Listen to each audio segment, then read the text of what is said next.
একটা কথা বলি, একদম মনের কান দিয়ে শুনবেন। জান্নাতে যাওয়া সবার স্বপ্ন। আছি আমরা সবাই দুনিয়ায়। ঠান্ডা মাথায় ভেবে দেখলে দেখবেন এই দুনিয়া এবং জান্নাতের মাঝখানে কিন্তু দুইটা স্টেশন আছে, একটার নাম কবর, একটার নাম হাসর। কবরটা কিরকম?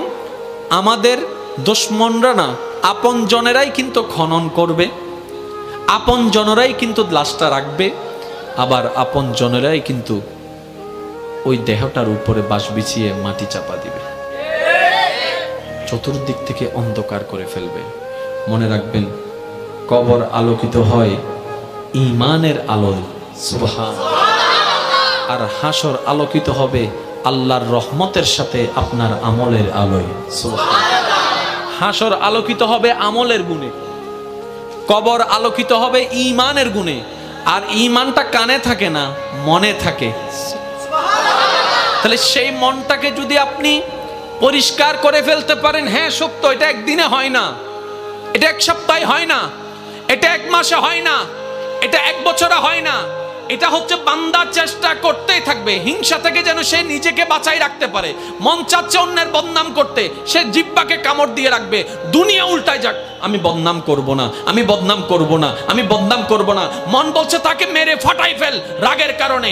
আপনি বলবেন দুনিয়া উল্টায় যাক, আমি তার গায়ে হাত তুলব না, আমি মাফ করে দিলাম, আমি মাফ করে দিলাম। কেউ একজন এসে বলল অমুক তোর নামে বদনাম করছে, যা যা বিশ্রী কথা বলছে, আপনি মুস্কি হেসে কথাটাকে রিসিভ করে বলবেন আলহামদুলিল্লাহ, আমি তাকে মাফ করে দিয়েছি। এভাবে যখন বান্দা চেষ্টা করতেই আছে, শয়তান আপনাকে হয়তো অন্তর ঘরে, না হয় বন্ধু বান্ধব দিয়ে কিছু কথা আপনাকে কানের মধ্যে পিন দিবে। যেমন কিছু কেউ কেউ আপনাকে এসে বলবে যে তুই কি ঠান্ডা হয়ে গেলি, তুই কি হার মেনে গেলি, তুই কি পরাজিত হয়ে গেলি, তুই মারতে পারিস মারস না কেন, তুই বলতে পারিস বলস না কেন, তুই বাধা দিতে পারিস দেশ না কেন।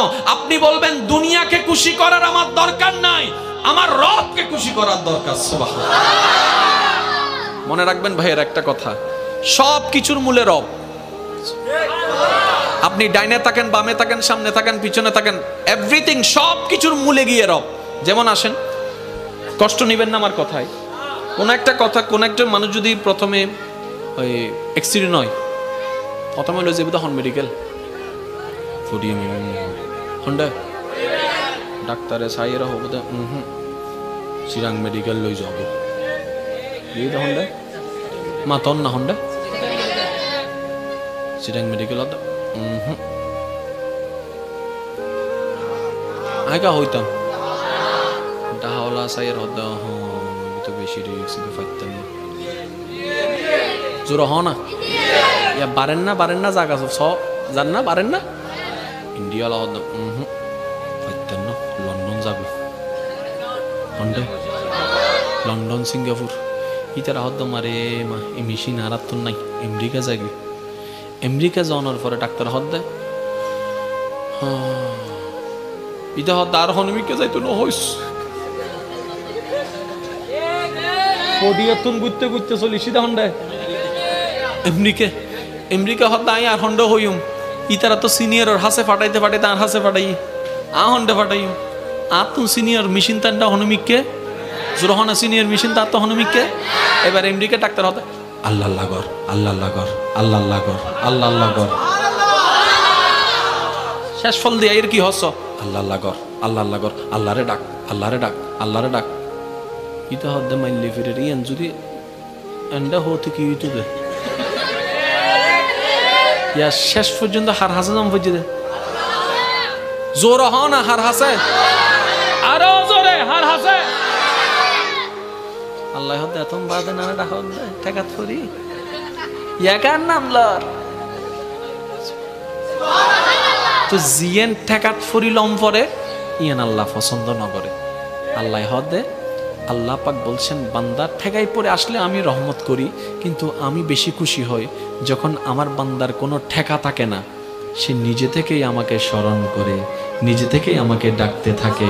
নিজে থেকেই আমাকে ভালোবাসতে থাকে, নিজে থেকেই আমার কাছে চাইতে থাকে, নিজে থেকেই আমার কাছে যখন সিলিন্ডার করতে থাকে, আমি রব ওই বান্দার উপর বেশি খুশি হয়ে যাই। তাই তো 5 ওয়াক্ত ফরজ নামাজ আমার আদেশের কারণে আমার বান্দা দাঁড়িয়ে যায়। ব্যবসাকে পিছনে রেখে, চাকরিকে পিছনে রেখে, রান্নাঘরকে পিছনে রেখে, শত ব্যস্ততার মধ্যে আমার বান্দা 5 ওয়াক্তে 5 বার ওয়াক্তে ওয়াক্তে আমার ডাকে সাড়া দিয়ে নামাজে দাঁড়িয়ে যাচ্ছে। কেউ মসজিদে, কেউ যায় নামাজে, কেউ ঘরের মধ্যে, কেউ ব্যবসার মধ্যে, কেউ অফিসের মধ্যে, কেউ ফ্লাইটের মধ্যে, কেউ জাহাজের মধ্যে, কেউ নৌকার মধ্যে, কেউ গাড়ির মধ্যে। আমার বান্দা শত ব্যস্ততার মধ্যে শুধু আমার আদেশটা পালন করার জন্য 5 ওয়াক্তে 5 বার শত ব্যস্ততার মধ্যে আমাকে ভালোবেসে, আমাকে হাজিরা দেওয়ার জন্য, আমার দরবারে হাজিরা দেওয়ার জন্য, আমাকে খুশি করার জন্য আমার বান্দা নামাজ পড়তে থাকে। কিন্তু এর ভিতরেও যদি কোনো বান্দা রাতের ঘুমটা হারাম করে, যাই নামাজটা বিছিয়ে চুপি চুপি সবাই ঘুম তাহাজ্জুদের জন্য দাঁড়িয়ে যায়, আমি রব তখন আরো বেশি খুশি হয়ে যাচ্ছে। কেন? আমি আমার বান্দাকে বলিনি, সে নিজে থেকে এসেছে। আরেকটু জোরে বলেন।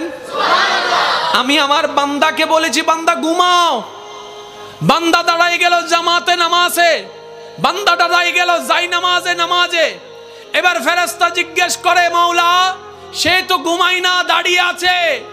বান্দা বলে যে আল্লাহ তোমারে চাই, তোমার রহমত চাই। রব বলে যে এই জিনিসটাই তো আমার ভালো লাগে, যেটা নিজে থেকে বান্দা আমার জন্য করে। একটু দেখেন, এখানে কঠিন কিছুই নাই। মনে রাখবেন ভাইয়েরা, সব কিছুর মূলে হচ্ছে কে? তো যেখানে মূলটা আপনার আল্লাহ, আগে থেকে ওটা ওনাকে ধরে বসে থাকেন না। ওয়াতাসিমু বিহাবলিল্লাহ, সুবহানাল্লাহ। তাহলে কিন্তু আর এত দিক বেদিক ডাইন বাম করার কোনো সুযোগ দরকারই নাই, বলেন না?